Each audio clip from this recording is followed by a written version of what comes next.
সাবেক সচিব নাসির উদ্দিনকে সিইসি করে নির্বাচন কমিশন গঠন, আরও 4 কমিশনার নিয়োগ দিয়ে প্রজ্ঞাপন।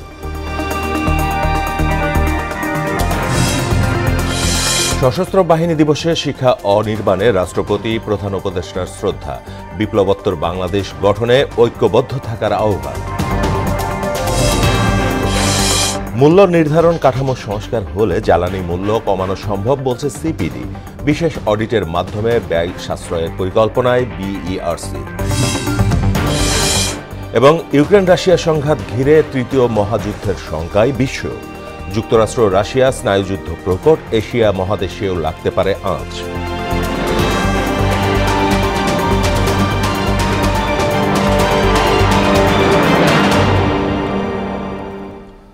আসসালামু আলাইকুম, সবাইকে মোহনা সংবাদে স্বাগত। শুনছিলেন শিরোনাম, সঙ্গে আছি মাহমুদ হোসেন। এবার বিস্তারিত। প্রধান নির্বাচন কমিশনার হিসেবে নিয়োগ পেয়েছেন অবসরপ্রাপ্ত সচিব এম নাসির উদ্দিন। রাষ্ট্রপতি মোহাম্মদ শাহাবুদ্দিন তাকে নিয়োগ দিয়েছেন। একই সঙ্গে নির্বাচন কমিশনের আরও 4 কমিশনারকেও নিয়োগ দিয়েছেন রাষ্ট্রপতি। এর মধ্য দিয়ে নতুন নির্বাচন কমিশন গঠন করা হলো। মন্ত্রিপরিষদ বিভাগ থেকে আজ এ সংক্রান্ত 2টি প্রজ্ঞাপন জারি করা হয়েছে। আরও জানাচ্ছেন মেজবা রহমান। ছাত্র জনতার গণঅভ্যুত্থানের মুখে 5 আগস্ট ফ্যাসিস্ট আওয়ামী লীগ সরকারের পতনের 3 দিনের মাথায় 8 আগস্ট দেশ পরিচালনার দায়িত্ব নেন ডক্টর মোহাম্মদ ইউনূস। গঠন করা হয় অন্তর্বর্তী সরকার। এরপর থেকেই জনগণের সরকার প্রতিষ্ঠায় একটি স্বাধীন, গ্রহণযোগ্য, নিরপেক্ষ নির্বাচন কমিশনের দাবি সবার। নির্বাচন আয়োজনের লক্ষ্যে আমরা প্রয়োজনীয় পদক্ষেপ নিতে শুরু করেছি। কয়েকদিনের মধ্যে নির্বাচন কমিশন গঠন হয়ে যাবে। তারপর থেকে নির্বাচন আয়োজন করার সমস্ত দায়িত্ব তাদের উপর বর্তাবে। নির্বাচন কমিশন ভোটার তালিকা হালনাগাদ সহ আরও কিছু কাজ শুরু করে দিতে পারবে, যা একটা অবাধ নির্বাচনের সাথে সরাসরি সম্পৃক্ত। এরই ধারাবাহিকতায় অবসরপ্রাপ্ত সচিব এম নাসির উদ্দিনকে প্রধান নির্বাচন কমিশনার করে 5 সদস্যের ইসি গঠন করল সরকার। এছাড়াও নির্বাচন কমিশনার হিসেবে নিয়োগ পেয়েছেন অবসরপ্রাপ্ত অতিরিক্ত সচিব মোহাম্মদ আনোয়ারুল ইসলাম, অবসরপ্রাপ্ত জেলা ও দায়রা জজ আব্দুর রহমানুল মাসুদ, অবসরপ্রাপ্ত যুগ্ম সচিব তাহমিদ আহমেদ এবং অবসরপ্রাপ্ত ব্রিগেডিয়ার জেনারেল আবুল ফজল মোহাম্মদ সানাউল্লাহ। এর আগে ইসি পুনর্গঠনে 29 অক্টোবর আপিল বিভাগের বিচারপতি জুবাইর রহমান চৌধুরীর নেতৃত্বে 6 সদস্যের সার্চ কমিটি গঠন করা হয়। ওই কমিটি যাচাই বাছাই করে 10 জনের একটি তালিকা বুধবার রাষ্ট্রপতির দপ্তরে পাঠান। রাষ্ট্রপতি তাদের মধ্য থেকে একজনকে সিএসি এবং 4 জনকে ইসি নিয়োগ দিয়েছেন। মেজবা রহমান, মোহনা সংবাদ। বৈষম্যহীন দেশ নিয়ে মুক্তিযোদ্ধারা যে স্বপ্ন দেখেছেন তা পূরণের অঙ্গীকার করেছেন প্রধান উপদেষ্টা ডক্টর মোহাম্মদ ইউনূস। বলেন, বিপ্লবোত্তর নতুন বাংলাদেশে সবাইকে ঐক্যবদ্ধ থাকতে হবে। সশস্ত্র বাহিনী দিবস উপলক্ষে সেনানিবাসে আয়োজিত অনুষ্ঠানে তিনি বলেন, সব মানুষকে একটি বৃহত্তর পারিবারিক বন্ধনে আবদ্ধ করা উচিত।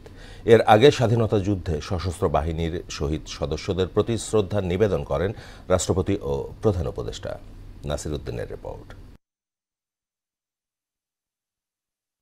সশস্ত্র বাহিনী দিবস উপলক্ষে ঢাকা সেনানিবাসের শিখা অনির্বাণে মুক্তিযুদ্ধে শহীদ সদস্যদের প্রতি শ্রদ্ধা জানান রাষ্ট্রপতি মোহাম্মদ শাহাবুদ্দিন। এরপর শ্রদ্ধা জানান প্রধান উপদেষ্টা ডক্টর মোহাম্মদ ইউনূস। সেখানে কিছুক্ষণ নীরবে দাঁড়িয়ে থাকেন প্রধান উপদেষ্টা। এ সময় 3 বাহিনীর একটি চৌকস দল সেলুট দেয়। বিয়োগলে বেজে ওঠে করুণ সুর। খেতাবপ্রাপ্ত মুক্তিযোদ্ধা ও তাদের উত্তরাধিকারীদের সংবর্ধনা অনুষ্ঠানে যোগ দেন ডক্টর মোহাম্মদ ইউনূস। তিনি বলেন, বৈষম্যহীন কল্যাণময় রাষ্ট্রের যে স্বপ্ন নিয়ে মুক্তিযোদ্ধারা দেশ স্বাধীন করেছিল তা অবশ্যই পূরণ হবে। বৈষম্যহীন, শোষণহীন, কল্যাণময় এবং মুক্ত বাতাসের রাষ্ট্রের যে স্বপ্ন নিয়ে মুক্তিযোদ্ধারা দেশ স্বাধীন করেছিলেন, আমি তাদের সেই স্বপ্ন পূরণে অঙ্গীকারবদ্ধ। আমরা এখন থেকেই বাংলাদেশকে এমনভাবে গড়তে চাই যেন এই দেশে জনগণই সত্যিকার অর্থে সকল ক্ষমতার উৎস হয়। বাংলাদেশ বিশ্ব দরবারে একটা মানবিক ও কল্যাণকর রাষ্ট্র হিসেবে সমাদৃত হয়। নতুন বাংলাদেশে সবাইকে ঐক্যবদ্ধ থাকার আহ্বান জানিয়ে প্রধান উপদেষ্টা বলেন, কাউকে তার মত বা ধর্মের জন্য আলাদা করা যাবে না। দেশের সবাই সমান। পরিবারে মতভেদ থাকবে, বাকবিতণ্ডা হবে, আমরা কেউ কারো শত্রু হব না। কাউকে তার মতের জন্য শত্রু মনে করব না, কাউকে ধর্মের কারণে শত্রু মনে করব না। আমরা সবাই সমান, কেউ কারো উপরে না, কেউ কারো নিচে না, এই ধারণা আমরা জাতীয় জীবনে প্রতিষ্ঠিত করতে চাই। ছাত্র জনতার আন্দোলনের মাধ্যমে রাষ্ট্র গঠনের যে সুযোগ এসেছে তা যথাযথভাবে কাজে লাগানোর কথাও বলেন ডক্টর মোহাম্মদ ইউনূস। সেটাকে কাজে লাগিয়ে আমাদের সুন্দর ও সমৃদ্ধশালী ভবিষ্যৎ গড়তে হবে। নাসির উদ্দিন, মোহনা সংবাদ, ঢাকা। অন্তর্বর্তী সরকারের প্রধান উপদেষ্টা প্রফেসর মোহাম্মদ ইউনূস বলেছেন, মুক্তিযোদ্ধারা বৈষম্যহীন, শোষণহীন, কল্যাণময় এবং মুক্ত বাতাসের যে স্বপ্ন নিয়ে রাষ্ট্রকে স্বাধীন করেছিলেন তাদের সেই স্বপ্ন পূরণে অঙ্গীকারবদ্ধ। এমন বাংলাদেশ গড়তে হবে যেখানে সত্যিকার অর্থেই জনগণ হবে সব ক্ষমতার মালিক। বৃহস্পতিবার সশস্ত্র বাহিনী দিবস উপলক্ষে ঢাকা সেনানিবাসে আয়োজিত অনুষ্ঠানে এসব কথা বলেন প্রধান উপদেষ্টা। ডক্টর ইউনূস বলেন, জুলাই আগস্ট ছাত্র জনতার বিপ্লবের মধ্য দিয়ে নতুন বাংলাদেশের সূচনা হয়েছে। কেউ কারো ওপরে না, আবার কেউ কারো নিচেও না। জাতীয় জীবনে এই ধারণা প্রতিষ্ঠায় সরকার কাজ করছে বলেও জানান তিনি। জাতিসংঘে আমাদের শান্তিরক্ষীরা 43টি দেশে 63টা ইউএন মিশন সফলতার সঙ্গে সম্পন্ন করেছে। বর্তমানে 12টি মিশনে আমাদের শান্তিরক্ষীরা নিয়োজিত আছে। বিশেষভাবে উল্লেখ্য যে বাংলাদেশ বর্তমানে অন্যতম বৃহৎ নারী শান্তিরক্ষী প্রেরণকারী দেশ হিসেবে বিশ্বে পরিচয় লাভ করেছে। মূল্য নির্ধারণ কাঠামোর সংস্কার হলে জ্বালানি তেলের দাম 10 থেকে 15 টাকা কমানো সম্ভব হবে বলে জানিয়েছে গবেষণা প্রতিষ্ঠান সিপিডি। সকালে রাজধানীর একটি হোটেলে আয়োজিত সেমিনারে এ তথ্য জানায় সিপিডি। এতে অংশ নিয়ে জ্বালানি সংশ্লিষ্ট 50টি প্রতিষ্ঠানে বিশেষ অডিটের মাধ্যমে ব্যয় সাশ্রয়ের পরিকল্পনার কথা জানান BERC chairman Jalal Ahmed. MR আসাদের রিপোর্ট। জ্বালানি তেলের বাজার ভিত্তিক স্বয়ংক্রিয় মূল্য কাঠামো নিয়ে সেন্টার ফর পলিসি ডায়ালগ সিপিডির প্রতিবেদনে পার্শ্ববর্তী দেশ ভারত সহ বিশ্বের নানা দেশের সঙ্গে বাংলাদেশের জ্বালানি খাতের তুলনা উঠে আসে। সময়োপযোগী নীতিমালা আর ব্যয় সাশ্রয় জ্বালানি তেলের মূল্য স্থিতিশীল করতে পারে বলে জানায় প্রতিবেদনটি। আন্তর্জাতিক বাজারে যদি মূল্যটা একই থাকে, বাট আমাদের যদি মুদ্রা বা কারেন্সি যদি ডেপ্রিসিয়েট করে বা অবমূল্যায়ন হয়, তাহলে আমাদের কিন্তু তাও আবার বেশি টাকা পে করতে হচ্ছে। 10 টাকা থেকে 15 টাকা পর্যন্ত পার লিটারে দাম কমানোর সুযোগ রয়েছে। বিইআরসি যে মেথোডোলজি দিয়েছে সেটাতে করে বিপিসির চেয়ে দাম কম আসলেও এটাকে আরো কমানোর একটা সুযোগ রয়েছে। জ্বালানি নিরাপত্তাকে অগ্রাধিকার দেওয়ার পরামর্শ দিয়ে আলোচকরা বলেন, মজুত সক্ষমতা বৃদ্ধি করলে আন্তর্জাতিক বাজারের সঙ্গে দামের সমন্বয় সম্ভব। But we don't have that much storage capacity. Right now we are trying. আমরা চেষ্টা করছি বেশ কিছুর মাধ্যমে স্টোরেজ ক্যাপাসিটি বাড়াতে। সেটা বাড়লে হয়তো আমাদের বার্গেনিং ক্যাপাসিটিও বাড়বে। ইনডিরেক্টলি অপারেশনাল কস্ট বেড়ে যাচ্ছে, আপনার ওএনএম কস্ট বাড়ছে, মেইনটেনেন্স কস্ট বাড়ছে, স্পেয়ার পার্টসের কস্ট বাড়ছে, ফরেন কারেন্সি চলে যাচ্ছে, এই জায়গাগুলো আমাদের ডাউন টাইম বাড়ছে, এগুলা নিয়ে কিন্তু অ্যাড্রেস হওয়া দরকার। জ্বালানি খাত সংশ্লিষ্ট প্রতিষ্ঠানের অপব্যয় রোধে বিশেষ অডিটের কথা জানান BERC chairman Jalal Ahmed. Gas সেক্টরে যে কোম্পানিগুলি আছে, এই প্রত্যেকটা কোম্পানির যে অডিট রিপোর্ট, প্রত্যেকটা কোম্পানির যে annual audit report, that should be examine thoroughly, যে তাদের যে ব্যয় যেটা আছে, ব্যয় কোনো অস্বাভাবিকতা আছে কিনা, কোথাও বাড়তি ব্যয় তারা দেখাচ্ছে কিনা, কারণ এই জিনিসটা আলটিমেটলি যাচ্ছে অন দ্য কনজিউমার। জ্বালানি খাতের ইতিবাচক পরিবর্তনে অংশীজনদের পরামর্শ চান তিনি। আসলে কনজিউমার জানতো না, এখন অন্তত জানতে পারতেছে। There is a formula. MR Asad, Mohona সংবাদ, ঢাকা। রাজধানীতে ব্যাটারি চালিত অটোরিকশা চলাচল বন্ধের নির্দেশের প্রতিবাদে মহাখালীতে সড়ক ও রেল লাইন অবরোধ করেছেন চালকরা। এতে আশপাশের সড়কে তীব্র যানজটের সৃষ্টির পাশাপাশি দুর্ভোগে পড়েছেন বাস যাত্রীরা। দুপুর 12টার দিকে সেনা সদস্যরা চালকদের শান্ত হওয়ার অনুরোধ জানালে তারা ক্ষিপ্ত হয়ে ওঠে। এক পর্যায়ে সেনাবাহিনীর ওপর চড়াও হয় এবং যানবাহন সহ বিভিন্ন ভবনে হামলা চালায়। এছাড়াও আগারগাঁও, কল্যাণপুর, গাবতলী, টেকনিক্যাল, মোহাম্মদপুর, পল্লবী, ডেমরা সহ বিভিন্ন এলাকায় আন্দোলন করছেন রিকশা চালকরা। এদিকে নিরাপত্তার স্বার্থে ঢাকার সঙ্গে সারা দেশে ট্রেন চলাচল বন্ধ রেখেছে রেল কর্তৃপক্ষ।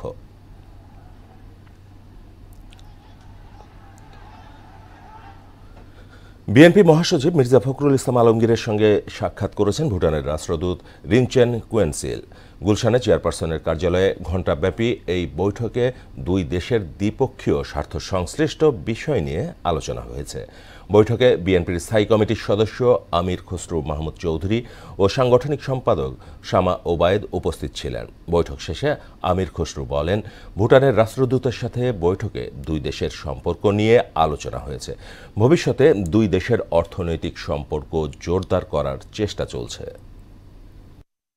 শহীদ প্রেসিডেন্ট জিয়াউর রহমান সাহেবের স্বপ্ন ছিল স্যার এবং দক্ষিণ এশিয়ার ইন্টিগ্রেশন। ভুটানের সাথে আমাদের সার্কের যে বিষয়টা সেটা গুরুত্ব পেয়েছে, যে আগামী দিনে ভুটান বাংলাদেশ, কিন্তু এটাই স্বপ্নদ্রষ্টা ছিল একসময় সার্কের। ভুটান থেকে ওনারা প্রস্তাব করেছেন আগামী দিনে হাইড্রো ইলেকট্রিক পাওয়ার বাংলাদেশে রপ্তানি করার। ছাত্র জনতার অভ্যুত্থানের মাধ্যমে 1971 সালের মুক্তিযুদ্ধের নবায়ন হয়েছে বলে মন্তব্য করেছেন সংস্কৃতি উপদেষ্টা মোস্তফা সরোয়ার ফারুকী। সচিবালয়ে নিজ দপ্তরে আয়োজিত এক সংবাদ সম্মেলনে ফারুকী এ মন্তব্য করেন। সংস্কৃতি বিষয়ক মন্ত্রণালয়ের 7টি অগ্রাধিকার কার্যক্রম তুলে ধরতে এ সংবাদ সম্মেলনে উপদেষ্টা বলেন, অপব্যবহারের মাধ্যমে মুক্তিযুদ্ধের চেতনা শব্দটিকে ধ্বংস করা হয়েছে। স্বাধীনতার আসল চেতনা থেকেই ছাত্র জনতার অভ্যুত্থান সংঘটিত হয়েছে বলেও মত দেন তিনি।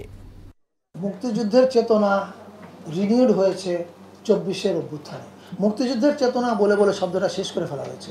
স্বাধীনতার আসল চেতনাটা কি ছিল? স্বাধীনতার আসল চেতনা ছিল যে আমি আমার দেশ আমার মতো গর্ব এবং দেশটার মালিক সবাই হবে, রাইট?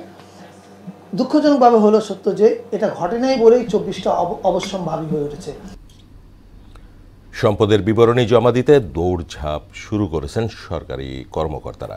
এখন পর্যন্ত জমা দেয়ার হার 10 থেকে 15%। আয়কর ফাইল পরীক্ষার পাশাপাশি অনেকেই নিচ্ছেন আইনজীবীর পরামর্শ। আয়ের স্বচ্ছতা ও জবাবদিহিতা নিশ্চিতে সরকারের এমন কড়াকড়ি অবস্থানকে সাধুবাদ জানান তারা।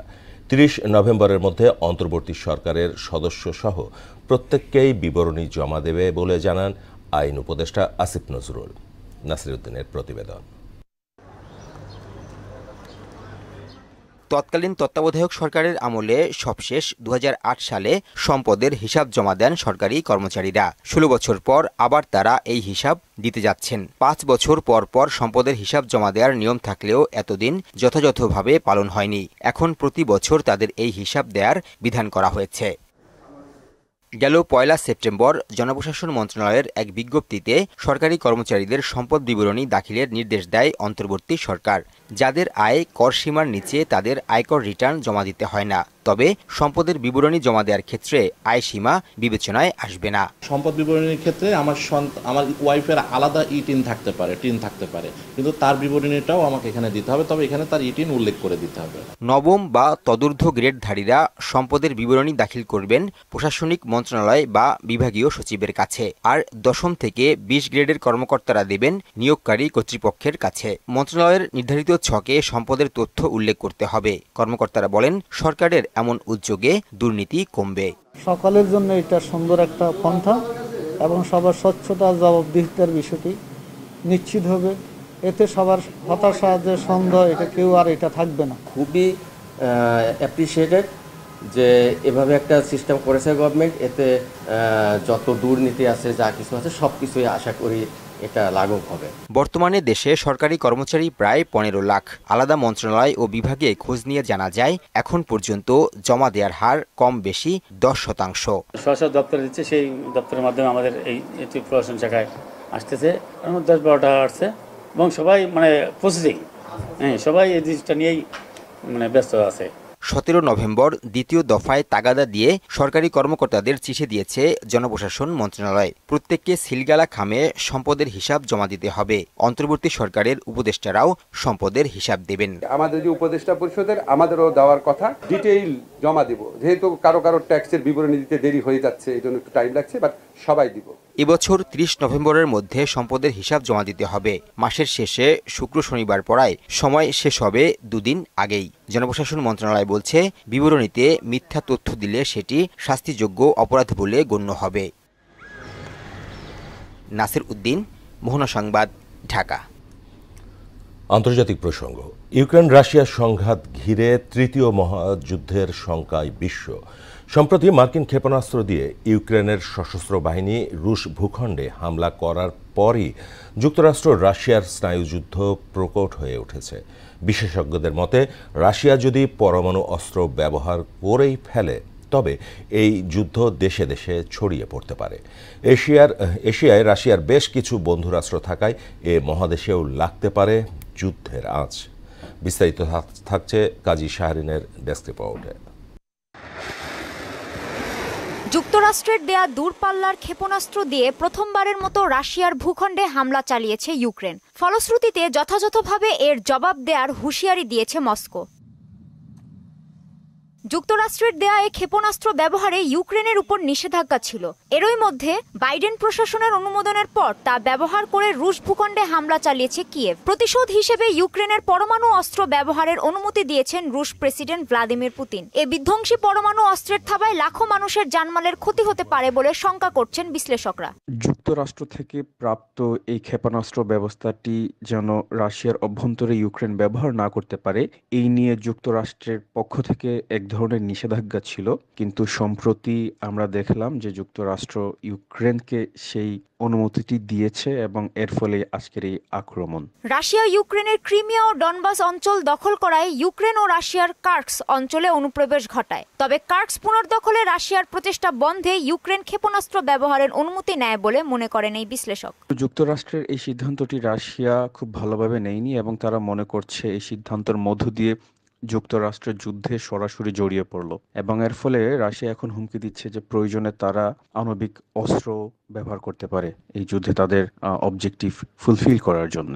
যুক্তরাষ্ট্রের এই সিদ্ধান্তের জেরে রণক্ষেত্রে উত্তর কোরিয়ার সেনা মোতায়েন করেছে রাশিয়া, যা এশীয় দেশগুলোকেও প্রভাবিত করার পাশাপাশি তৃতীয় বিশ্বযুদ্ধের দিকে ধাবিত করার ইঙ্গিত দেয় বলেও শঙ্কা জানান তিনি। উত্তর কোরিয়ার সৈনিকেরা রাশিয়ার পক্ষ হয়ে এই যুদ্ধে লড়ছে এবং এর ফলে আমরা দেখতে পাচ্ছি এশিয়ার একটি রাষ্ট্র ইউরোপের এই যুদ্ধে জড়িয়ে পড়ল। এই ধরনের প্রবণতা যদি চলতেই থাকে তাহলে কিন্তু তৃতীয় বিশ্বযুদ্ধের একটি ঝুঁকি থেকেই যায়। এতে গোটা বিশ্ব আবারও ভয়াবহ ধ্বংসযজ্ঞের সাক্ষী হতে পারে বলেও মনে করেন তিনি। কাজী শাহরিন, মোহনা সংবাদ। বকেয়া বেতনের দাবিতে গাজীপুরে আজও বিক্ষোভ করেছেন পোশাক শ্রমিকরা। সকাল থেকে চন্দ্রা নবীনগর মহাসড়ক অবরোধ করেন বেক্সিমকো ইন্ডাস্ট্রিয়াল পার্ক সহ আরও কয়েকটি গার্মেন্টসের শ্রমিকরা। এছাড়া কয়েকজন শ্রমিক সড়ক দুর্ঘটনায় আহত হলে আরও উত্তপ্ত হয়ে ওঠে জিরানি ও চক্রবর্তী এলাকা। এতে ভোগান্তিতে পড়েন এ রুটে চলাচলকারীরা। পরিস্থিতি মোকাবেলায় সতর্ক রয়েছে আইন শৃঙ্খলা রক্ষাকারী বাহিনী। কাশিমপুর থেকে মেহেদি হাসানের প্রতিবেদন, জানাচ্ছেন আফরিন পপি। গাজীপুরের কাশিমপুরে বেক্সিমকো ইন্ডাস্ট্রিয়াল পার্কের শ্রমিকরা বেশ কয়েকদিন ধরেই বেতনের দাবিতে ঢাকা টাঙ্গাইল মহাসড়ক অবরোধ করেছে। 12 তারিখে বেতন প্রদানের কথা থাকলেও তা না দেওয়ায় রাস্তা অবরোধ করেছে শ্রমিকরা। তবে আজ সকালে নরবান গার্মেন্টসের কয়েকজন শ্রমিক সড়ক দুর্ঘটনায় আহত হলে আরও উত্তপ্ত হয়ে ওঠে চক্রবর্তী ও জিরানি এলাকা। বেতন না পাওয়ার আগ পর্যন্ত এ আন্দোলন চালিয়ে যাবে বলে জানান শ্রমিকেরা। এতে এ পথে চলাচলকারী পরিবহন শ্রমিক থেকে সাধারণ মানুষ পোহাচ্ছে চরম দুর্ভোগ। আমি প্রতিদিনই এই ভোগান্তির শিকার হচ্ছি, প্রায় 3 মাস যাবত এই অবস্থা, আর কন্টিনিউ 10 দিন ধরে একই গ্যাঞ্জাম হচ্ছে। হাসপাতাল প্রতিনিয়ত যাওয়া লাগে, মনে করেন একদিন পর পর ডাকছে, কিন্তু এই যে যাতায়াতের সমস্যা, কেউ ভ্যানে উঠায় দেয়, কেউ আবার নামায় দেয়। এখন যে মানে হেঁটে যাওয়া এসে করতেছি 2 দিন থেকে, অনেক কষ্ট হচ্ছে। সরকার পতন হওয়ার পরের থেকে কষ্ট আমরা পেয়েই যাচ্ছি, ঠিক আছে। এই যে আজ ভোরবেলা থেকে এখানে আসি, এখানেই বসে আছি। আজকে 1 সপ্তাহ ধরে এরকম ঘটনা চলছে, দিনকে দিন আমরা বসে থাকি। এদিকে যে কোনো অপ্রীতিকর ঘটনা এড়াতে আইন শৃঙ্খলা বাহিনী রয়েছে সতর্ক অবস্থানে। আফরিন পপি, মোহনা সংবাদ। দেশের বাইরের খবর। ইসরায়েলি বিমান হামলায় গাজা ও সিরিয়ায় আরও 124 জনের মৃত্যু হয়েছে। এর মধ্যে গাজায় 88, ফিলিস্তিনি আর সিরিয়ায় প্রাণ গেছে 36 বেসামরিক মানুষের। এছাড়া লেবাননে ইসরায়েলি হামলায় মারা গেছে 9 জন। এদিকে ফিলিস্তিনে যুদ্ধবিরতিতে জাতিসংঘ উত্থাপিত প্রস্তাবে ফের ভেটো দিয়েছে যুক্তরাষ্ট্র। ইস্তিয়াক হোসেনের ডেস্ক রিপোর্ট। ইসরায়েলি তাণ্ডবে গাজা, লেবানন ও সিরিয়ায় দীর্ঘ হচ্ছে মৃত্যুর মিছিল। গাজার বেইত লাহিয়া, শেখ রাদওয়ান, নুসেরাত সহ বিভিন্ন আশ্রয়কেন্দ্রে বিমান হামলা চালিয়ে আরও ৮৮ ফিলিস্তিনিকে হত্যা করেছে নেতানিয়াহু সেনারা। এতে ৪৪,০০০ ছুঁই করছে প্রাণহানি। সিরিয়ার আবাসিক এলাকাতেও তাণ্ডব চালিয়েছে ইসরায়েলি সেনারা। বুধবার পূর্বাঞ্চলীয় পালমিরা শহরে বিমান হামলায় ৩৬ বেসামরিক মানুষ নিহত ও ৫০ জন আহত হয়েছে।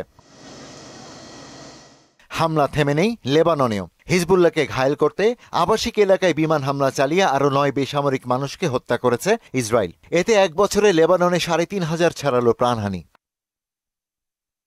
জাতিসংঘের নিরাপত্তা পরিষদে গাজায় যুদ্ধবিরতি সংক্রান্ত প্রস্তাবে আবারও ভেটো দিয়েছে যুক্তরাষ্ট্র।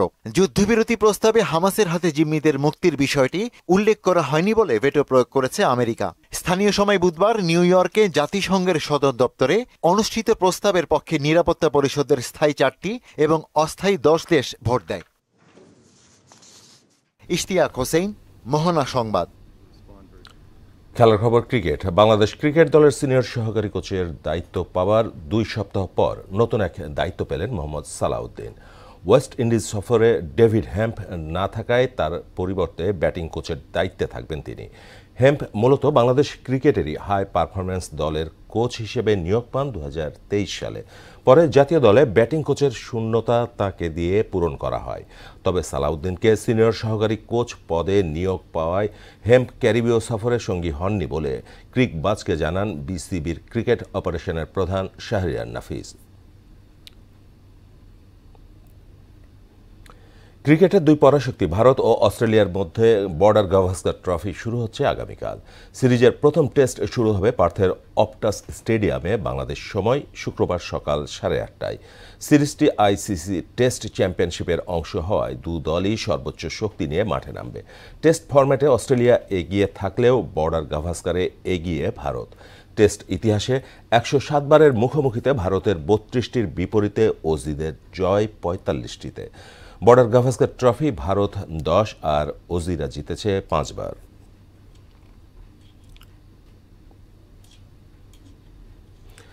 শেষ করব মোহনা সংবাদ যাবার আগে শিরোনামগুলো আরও একবার।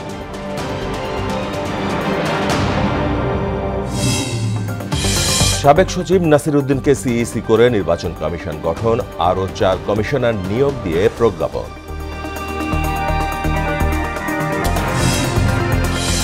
সশস্ত্র বাহিনী দিবসে শিখা অনির্বাণে রাষ্ট্রপতি প্রধান উপদেষ্টার শ্রদ্ধা, বিপ্লবোত্তর বাংলাদেশ গঠনে ঐক্যবদ্ধ থাকার আহ্বান। মূল্য নির্ধারণ কাঠামো সংস্কার হলে জ্বালানি মূল্য কমানো সম্ভব বলছে সিপিডি। বিশেষ অডিটের মাধ্যমে ব্যয় সাশ্রয়ের পরিকল্পনায় বিইআরসি। এবং ইউক্রেন রাশিয়া সংঘাত ঘিরে তৃতীয় মহাযুদ্ধের শঙ্কায় বিশ্ব, যুক্তরাষ্ট্র রাশিয়া স্নায়ুযুদ্ধ প্রকট, এশিয়া মহাদেশেও লাগতে পারে আঁচ। এই ছিল মোহনা সংবাদে। পরবর্তী সংবাদ রাত 9টায়, এর আগে সন্ধ্যা 7টায় দেখবেন সংবাদ এক নজরে। মোহনার সবশেষ খবর জানতে ভিজিট করুন www.mohana.tv। সংবাদ দেখতে পারেন ফেসবুক ও ইউটিউবে। এতক্ষণ সঙ্গে থাকার জন্য সবাইকে ধন্যবাদ।